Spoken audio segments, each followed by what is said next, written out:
High বন্ধুরা, কেমন আছো? আশা করি সবাই ভালো আছো। আলহামদুলিল্লাহ, আমিও তোমাদের দয়ায় ভালো আছি। আজ যাচ্ছি, ঝোড়ো চাচার শরীর একটু অসুস্থ, তাই ওনাকে নিয়ে সতীরাঙ্গার দিকে রওনা দিলাম। এখানে এসে টিকিট কেটে উনি বসে আছে, ডাক্তার দেখাবো।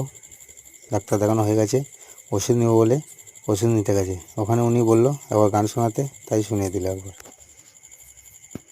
এবার বাড়ির দিকে রওনা দেবো। ওনাকে জিজ্ঞেস করলাম, কিছু খাবি? তো বললো হ্যাঁ খাবো। তাই ওকে দুটো রসগোল্লা আর একটা কোল্ড ড্রিঙ্কস কিনে খাওয়ালাম। দেখুন উনি খাচ্ছে, এই যে কোল্ড ড্রিঙ্কস ধরা আছে, এই যে খাচ্ছে।